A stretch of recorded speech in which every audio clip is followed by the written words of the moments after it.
Hadis ini diriwayatkan oleh Imam Bukhari di dalam sahihnya dari Abdullah ibn Abbas radhiyallahu anhuma.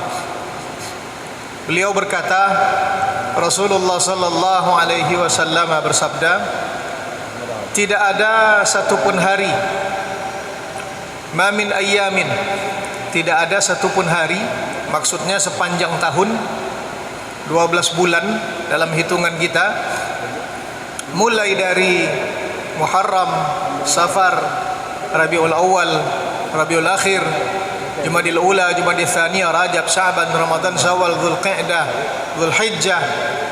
12 bulan itu, kata Rasulullah, tidak ada satupun hari amal saleh lebih dicintai oleh Allah Subhanahu wa taala daripada hari-hari ini.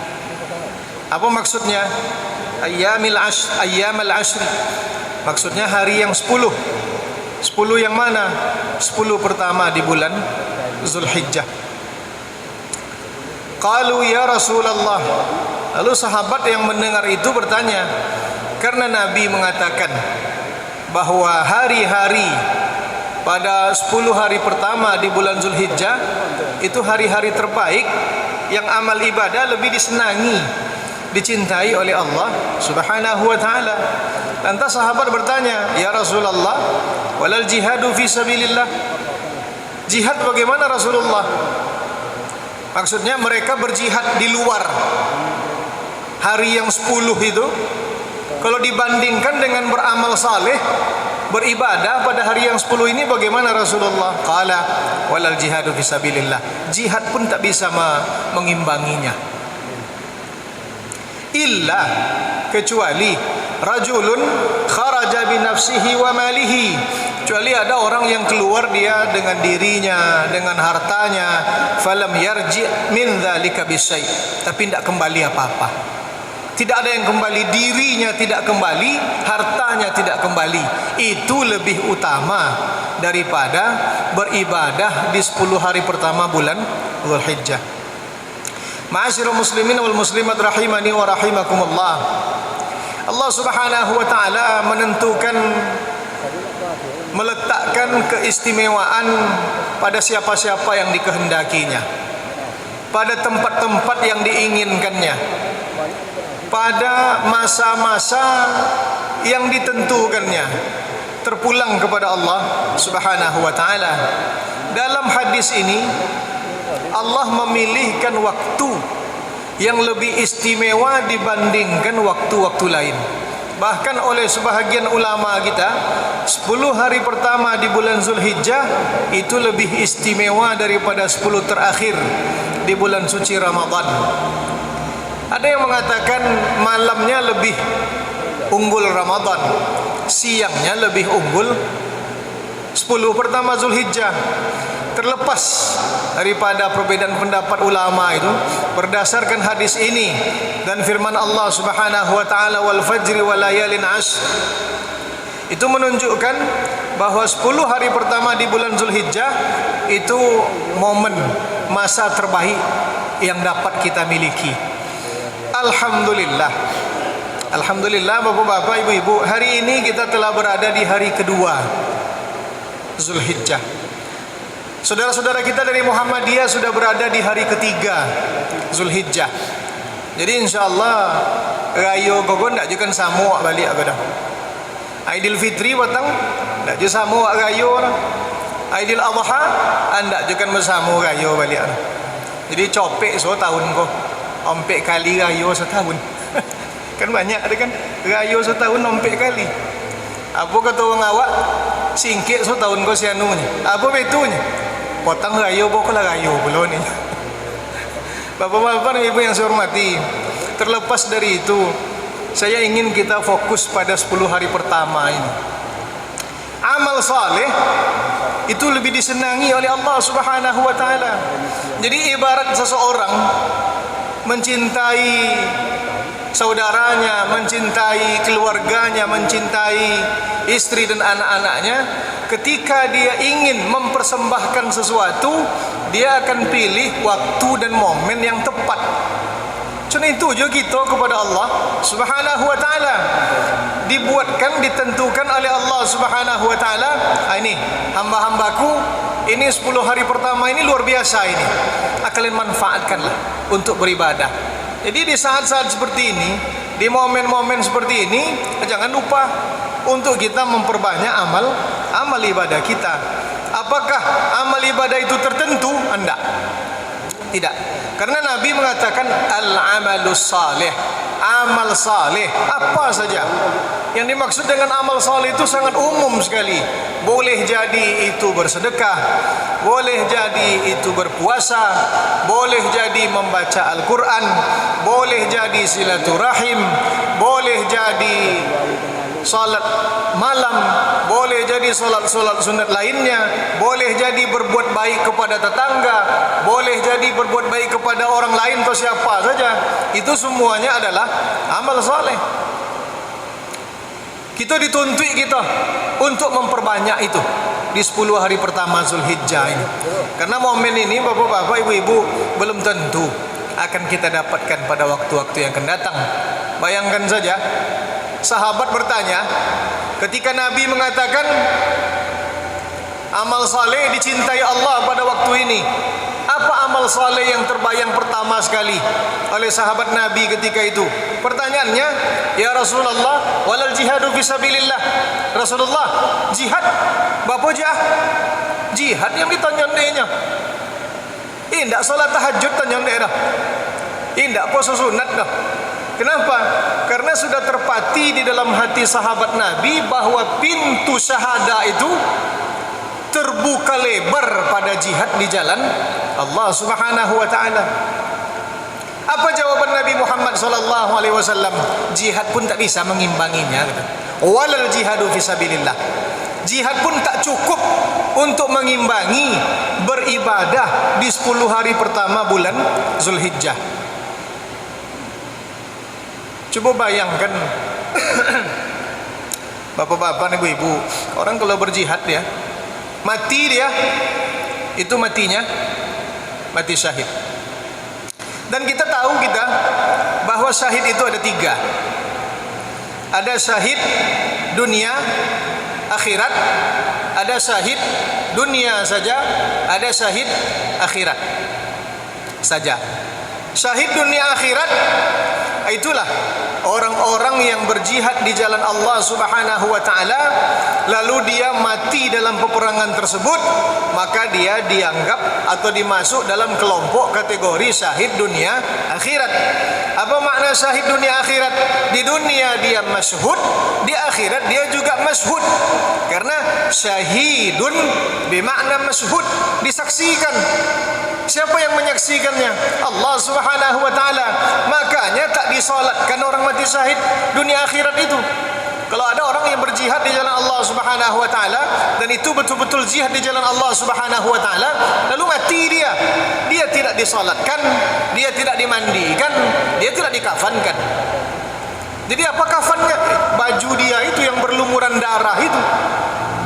Dan dia akan dibangkitkan oleh Allah Subhanahu wa taala dengan pakaiannya itu, dan itu menjadi suatu kebanggaan kelak di akhirat. Di dunia dia tidak diselenggarakan. Di akhirat apalagi kalau dia tulus karena Allah Subhanahu wa taala, maka dia juga syahid akhirat. Syahid dunia, syahid akhirat. Apa makna syahid akhirat? Masyhudun, disaksikan. Siapa saksinya? Allah taala. Siapa di antara kita, di antara makhluk yang bisa mengkritik kalau Allah taala yang sudah menyaksikannya? Tak ada. Tidak ada. Itu contoh kilik dia ke sebagang dua orangnya itu tu. Menyebarang lah contoh kalau bahasa kami didulakkan contoh patui dia ke sebagang ni. Jadi itu tidak ada hisap. Itu syahid dunia akhirat. Syahid dunia seperti apa? Syahid dunia orang-orang yang berjuang di jalan Allah Subhanahu wa taala, mati dia dalam pertempuran itu, tapi tujuannya untuk mendapatkan harta rampasan perang. Maka di dunia dia tidak diselenggarakan seperti yang pertama tadi, tapi di akhirat dia akan dihisap karena niatnya. Orang berjuang karena Allah, dia berjuang untuk mendapatkan harta rampasan perang, berjuang untuk dapat bini barunya umpamanya. Matinya di akhirat so tidak syahidnya dah. Akan dihisapnya, dipertanyakan oleh Allah Subhanahu wa taala. Itu syahid dunia. Syahid akhirat, orang-orang yang meninggal dunia karena syiddah. Seperti apa? Syiddah itu kesakitan yang luar biasa. Contohnya apa?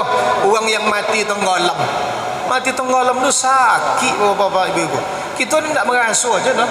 Cubalah tahan nongok sebentar. Agak lamon seketik. Itu ubun-ubun ko asana lope sore. Syahid akhirat. Orang yang mati tertimpa bangunan bencana alam, syahid akhirat. Orang yang meninggal dunia karena melahirkan, syahid akhirat. Di dunia dia diselenggarakan sebagaimana orang lain juga diselenggarakan, tapi di akhirat dia syahid, dia disaksikan oleh Allah Ta'ala, tidak ada hisapnya. Jadi saudara-saudara kita yang meninggal dunia ketika wabah kemarin itu, bapak-bapak, ibu-ibu, itu syahid akhirat sesodor.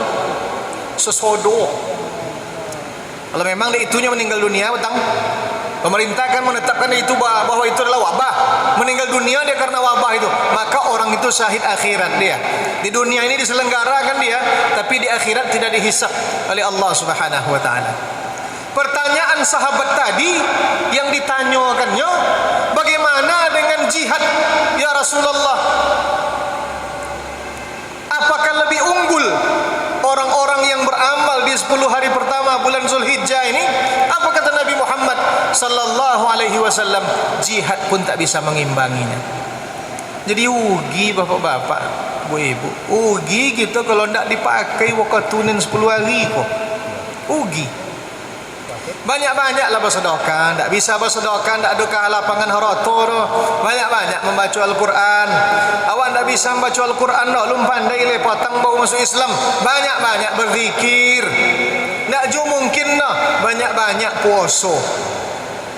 Puasa 10 hari pertama di bulan Zulhijjah itu sudah bisa dimulai pada tanggal 1 Zulhijjah sampai hari ke-9 Zulhijjah. Puasa Arafah. Ya, tentu bertanya kita soalnya. Apa jas ya nu? Uang lagayo di sitan. Awak puasa Arafah aja bau.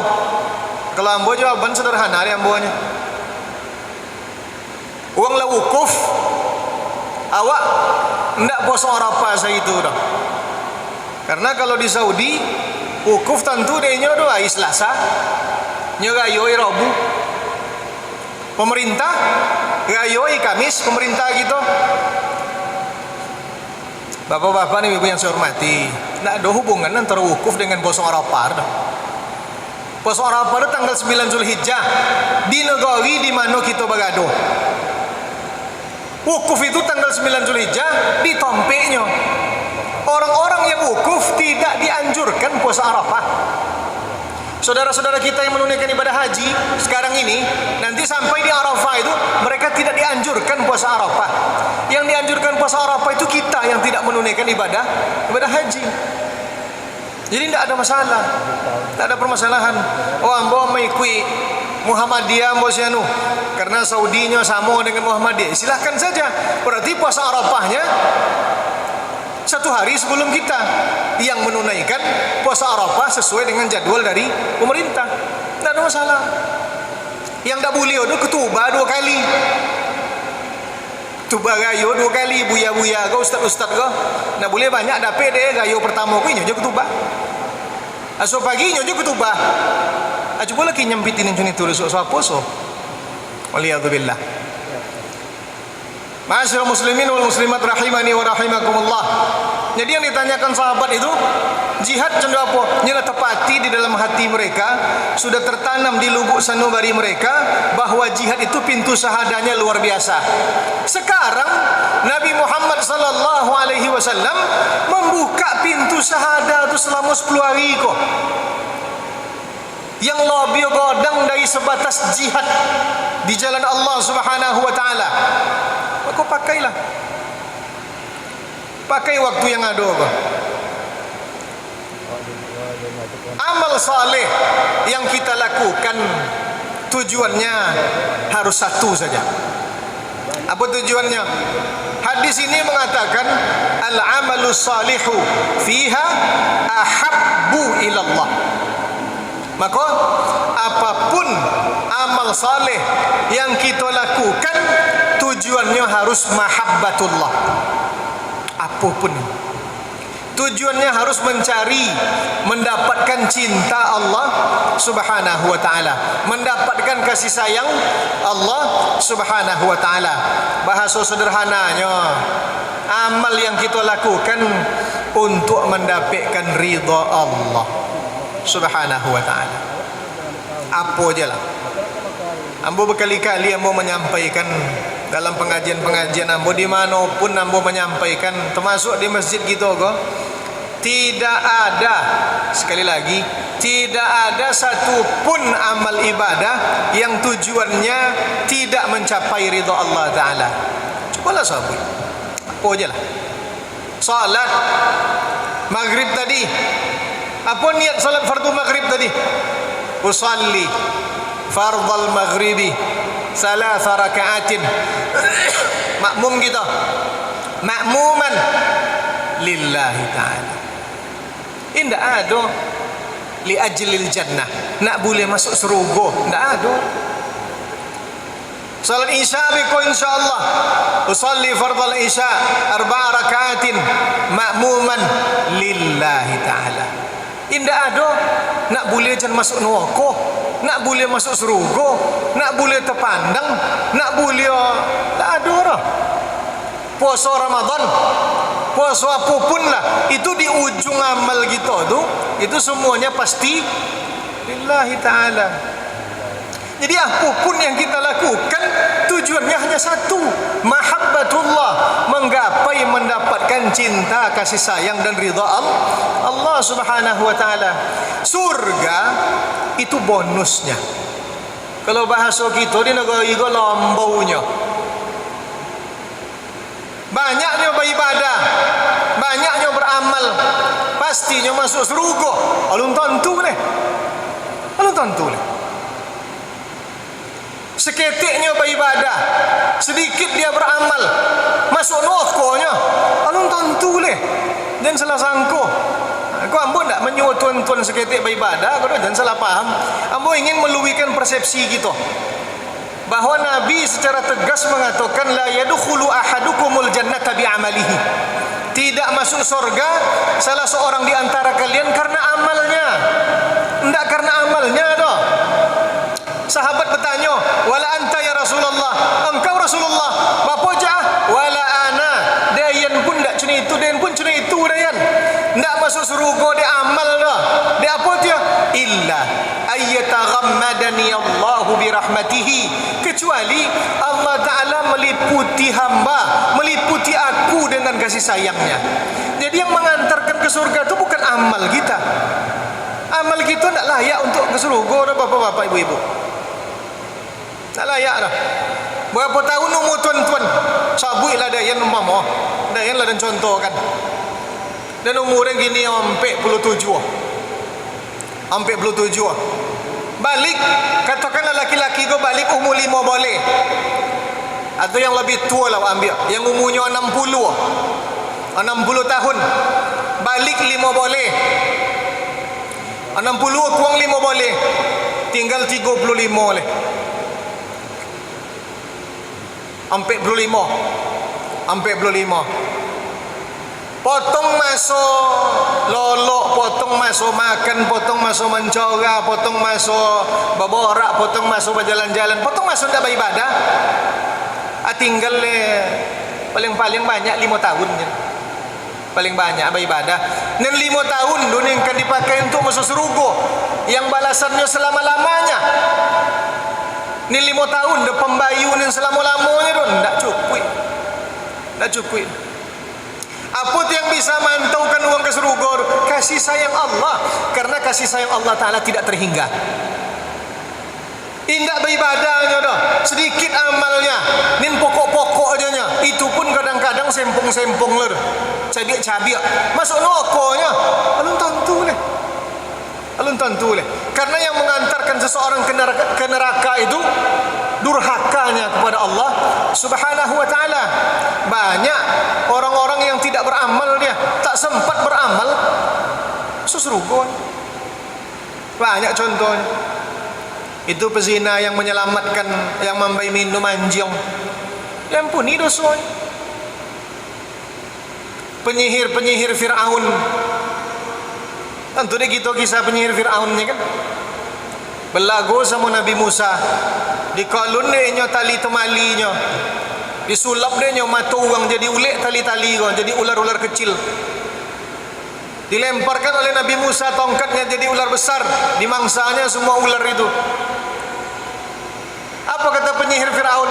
Kami beriman dengan Tuhan Musa dan Tuhan Harun, Tuhan sekalian alam. Beriman dia. Apakah sempat mereka beramal? Enggak. Nyolah kone tobe ke tali udah Fir'aun. Enggak sompok beramal dah. Tapi iman dia yang sedikit itu, maaf, iman dia yang sebentar itu, yang sesaat itu, yang nilainya kita tidak tahu, entah sedikit entah besar, diantarkan oleh Allah Subhanahu wa taala ke surganya. Jadi keyakinan kita kepada Allah Ta'ala itulah yang mengantarkan kita ke surga. Makanya kalau ingin beribadah kita, tujuannya bukan surga, tapi tujuannya adalah Allah Subhanahu Wa Ta'ala.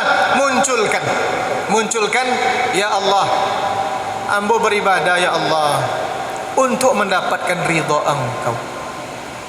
Makanya kita ujungi dengan lillahi ta'ala. Banyak-banyak beribadah bapak-bapak, ibu-ibu, itu tuntutan kepada diri kita masing-masing. Makanya pakai wakatunin 10 hari kok. Tidak bisa puasa 9 hari dah. Tidak bisa tanggal 1 sampai tanggal 9. Tidak bisa puasa dah. Awak uang pantiang, awak uang hebat, uang sebui. Tidak putui-putui kau jogo dah. Puasa tanggal 8, tanggal 9 so. Hari Tarwiyah dengan hari Arafah. Tidak bisa puasa 2 hari dah. Puasa hari Arafah dah, tanggal 9 Zulhijjah. Tidak juga bisa puasa tanggal 9 tu dah. Luar biasa, saya bui musafir tawi aja. Atahan aja lah menjelang selesai sembahyang Aidil Adha. Kan itu dia puncak puasanya. Kok kan boleh lah disabui puasa itu. Jangan makan minum.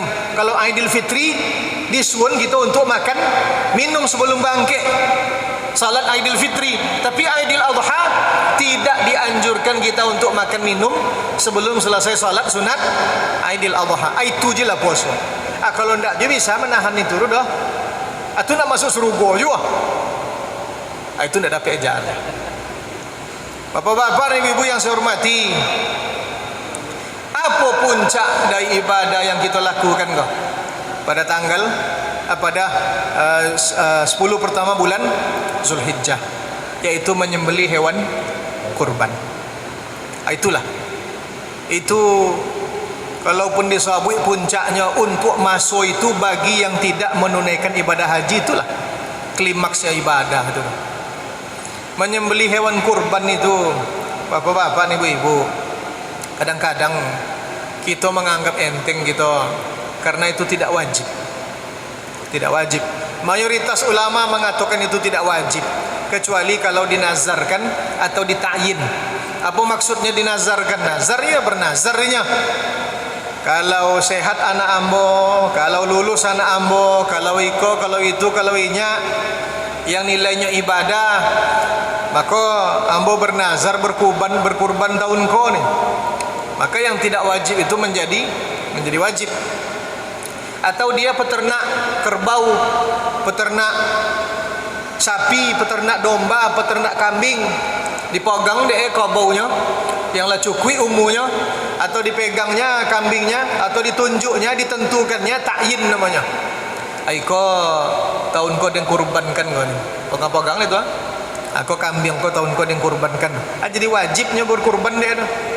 Tapi ya kambing awak pegang, jangan kambing uang dikusuk-kusuk. Pegang kambing uang kau kurbankan su ada. Kambing uang jangan kambing awak. Itu namanya ta'yin. Dilu pada itu tidak wajib dah. Kita kan penyakit gitu, kalau tidak wajib ke payah gitu mau jauh. Kalau tidaklah tergerak dari hatinya untuk berkurban, itu tengok-tengok uang aja. Tahun sebelum potang, dah tahun potang, tahun sebelum potang diajak dia orang berkurban. Mula si anu, insyaallah tahun depan, tahun depan. Tahun potang lah diajak lu dia pengurus balik. Alas tahun si anu, mula ni kurban, insyaallah tahun cik lelan. Aku lah setahun pula. Anduk je soto-soto bodoh.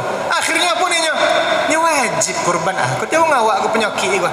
Ni wajib kurban tu. Bapak-bapak ni ibu-ibu, kurban itu syiar agama kita. Syiar agama kita. Orang yang punya kemampuan, yang punya kelapangan harta, dia tidak mau berkurban, tidak ada tuntutan apa-apa, tidak ada nafkah beban yang harus dibayarnya, berlebih-lebih hartanya.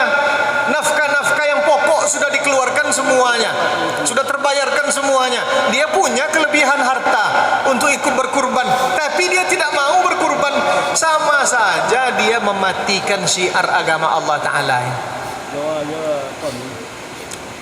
Kalau bila-bila biar tidak soto kurban, tidak berokah roto tu dah, tidak berokah. Lain, inyo punya tanggungan yang luar biasa. Aduh haroto terpakai ikan yang lain, itu lain halnya. Sahabat Nabi saking tinggi semangat berkurbannya, apa katanya? La ubali walau dhahaitu bidikin. Tidak ada peduli dah. Kalaupun harus berkurban dengan seekor ayam. Bukan berkurban dengan ayam dubulio. Nah, itu mau kasih dah. Acuna itu tinggi gairah berkurbannya. Kau tidak ada horoto dan lihatnya. Tu ayam kau ni nadonya. Dan itu bulionya akan mengkurbankan ayam. Berkurban tidak bisa soto dia dah. Capek soto dia dah. Tapi Honda bahu beli je deh. Dikredit je deh. Berkurban tidak bisa soto dia dah. Tapi nilai lain terboli deh. Ya. Itu namanya apa? Itu namanya kita beribadah. Yang kita cari bukan mahabbatullah. Bapak-bapak dan ibu-ibu yang saya hormati, sekali lagi, yang lebih tinggi dari semuanya itu, dari beramal di 10 hari pertama bulan Zulhijjah, jihad di jalan Allah, apa yang lebih tinggi?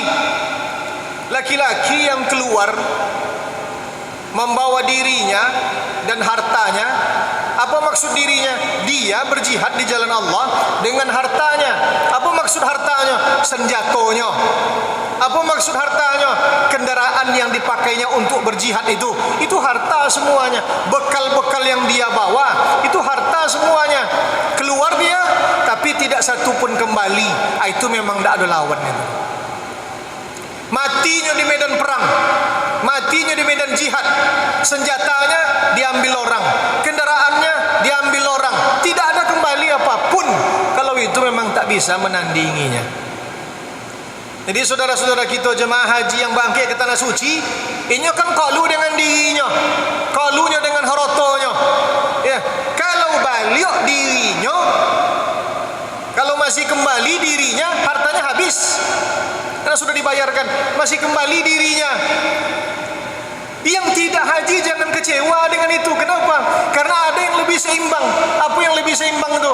Beribadah di 10 hari pertama bulan Zulhijjah. Itu dia lebih daripada jihad. Orang berperang baliknya selamatnya.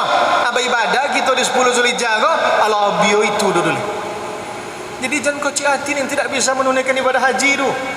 Ada hal di mana kita istimewa daripada saudara-saudara kita yang menunaikan ibadah haji, yang berbeda tempatnya, tampaknya berbeda. Makanya bapak-bapak, ibu-ibu, jangan sungkan-sungkan untuk mengulun haroto gitu bagi yang punya kelebihan. Kalau tidak ada kelebihan no, banyak puasa sunat. Yang terakhir, mengapa dek puasa? Mengapa dia puasa? Ada satu hadis mengatakan as-sawmu as-sabru nisful ibadah.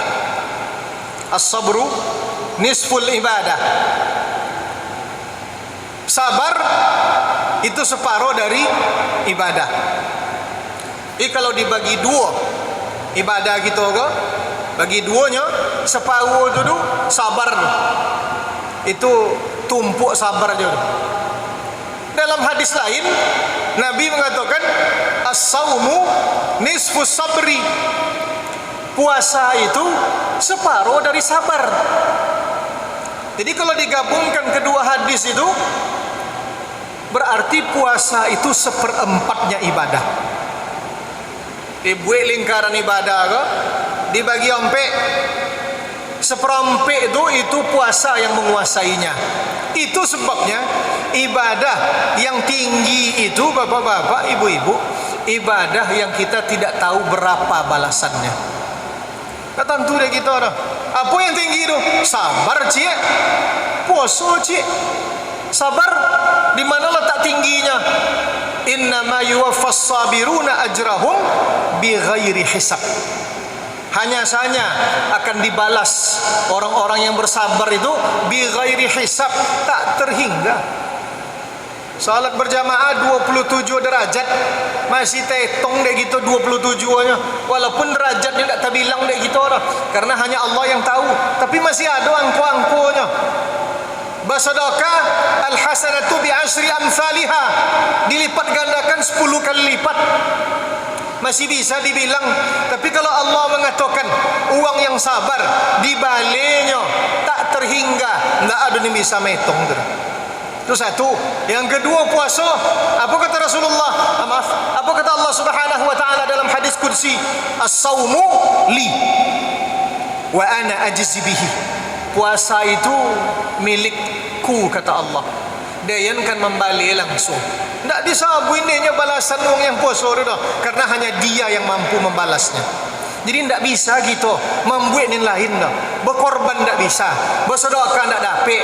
Nak solat malam kita sakit, ponek segala macam, puasa aja. Banyak-banyaklah puasa. Jangan sampai lewat 10 hari pertama di bulan Zulhijjah ini tidak banyak kebaikan yang kita lakukan. Dan sekali lagi, kebaikan itu sifatnya umum. Apa yang saya sampaikan tadi itu contoh-contoh dari kebaikan yang dapat kita lakukan. Allahu alam. Hamba mohon maaf yang sedalam-dalamnya. Aqulu qawli hadza wa astaghfirullah li wa lakum. Wassalamu alaikum warahmatullahi wabarakatuh. Waalaikumsalam.